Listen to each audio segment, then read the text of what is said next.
नमस्कार, गावरान रसोईमध्ये आपलं स्वागत आहे. आज आपण बनवणार आहोत काशी भोपळ्याचे घारगे किंवा घाऱ्या. या घाऱ्या 4 ते 5 दिवस अगदी मऊ जशाच्या तशा राहतात. यासाठी आपल्याला लागणार आहे एक मोठा काशी भोपळा. मी हा भोपळा घेतला आहे, तो आहे 3 किलोचा, पण आपण याचा अर्धा म्हणजे 1.5 किलोच भोपळा वापरणार आहोत. भोपळा कापून घ्यायचा आहे, अशा बारीक तुकड्यांमध्ये कापून घ्यायचा आहे. आता गॅसवर एक 3 लिटरचा कुकर ठेवायचा आणि त्यामध्ये हे तुकडे घालायचे. तुकडे घालण्या अगोदर 1 ग्लास पाणी आपण कुकरमध्ये घालणार आहोत. भोपळ्याचे तुकडे आपण सालीसकट घातले आहेत.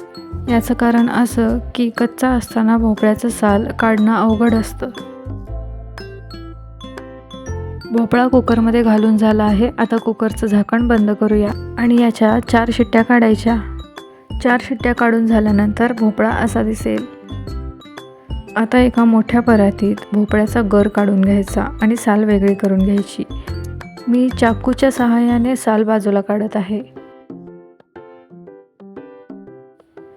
भोपळ्याच्या तुकड्यांचा गर बाजूला काढून झाला की याला एकदा मॅश करून घेऊया. मी इथे पावभाजीचं मॅशर घेतलंय. मॅश करून झालेलं आहे. आता यामध्ये 1.5 वाटी गूळ घालूया. त्यानंतर थोडीशी वेलची पावडर घालायची आहे. वेलची पावडर घातल्याने चांगला सुगंध येतो. आता पुन्हा एकदा मॅश करून घ्यायचं आहे. आपला भोपळा गरम आहे, त्यामुळे गूळ आपोआपच वितळून जाईल. तुम्ही बघू शकता मॅश करून झालं आहे, गूळ पण वितळून झालेलं आहे. आता मी यामध्ये गव्हाचं पीठ घालत आहे. गव्हाचं पीठ हळूहळू घालून पीठ मळायचं आहे. आता यामध्ये थोडंसं मीठ घालूया. मीठ अगदी थोडंसं घालायचं आहे, कारण हा गोड पदार्थ आहे. आता हे पीठ चांगलं मळून घेऊया. मी ज्या मोठ्या बाऊलमध्ये गव्हाचे पीठ घेतलं आहे ते मला 2 मोठे बाऊल लागले. आता एक मोठा गोळा घेऊन याची पोळी लाटायची. लागेल तसं अधूनमधून गव्हाचं पीठ लावायचं आणि थोडं जाडसर लाटून घ्यायचं. थोडं लाटून झालं की यावर तीळ किंवा खसखस लावून घ्या. मी बनवताना तीळ आणि खसखस दोन्हीसुद्धा घातलं आहे.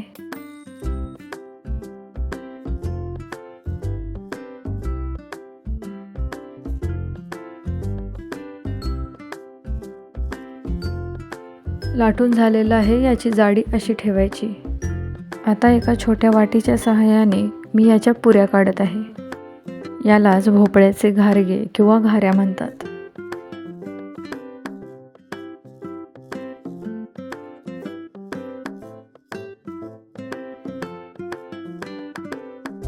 घाऱ्या बनवून झाल्या आहेत, तुम्ही बघू शकता.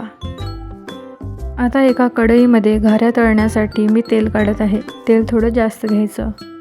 पुरी तळण्यासाठी तेल कडक लागतं, तसंच तेल कडक करून घ्यायचं आणि त्यामध्ये घाऱ्या सोडायच्या. घाऱ्या हळूहळू फुलतात. बघा आपली घारी कशी टम्म फुगली आहे. आता पलटून घेऊया. दुसऱ्या बाजूनेही थोडंसं तळून घ्यायचं आणि मग बाजूला काढूया. अशा प्रकारे आपण बाकीच्याही घाऱ्या करून घेऊया. या घाऱ्या टेस्टला इतक्या स्वादिष्ट लागतात, इतक्या गोड असतात, खूप छान लागतात. काही लोक ह्या घाऱ्या श्रीखंडासोबत किंवा बासुंदीसोबत खातात. अशा प्रकारे आपल्या घाऱ्या तळून झालेल्या आहेत. हे पहा, काही घाऱ्यांना आपण तीळ लावलं आहे आणि काही घाऱ्यांना खसखस. तयार आहेत आपल्या काशी भोपळ्याच्या घाऱ्या किंवा घारगे. अशाच टेस्टी रेसिपीजसाठी गावरान रसोईला लाईक करा, शेअर करा आणि सबस्क्राईब करा.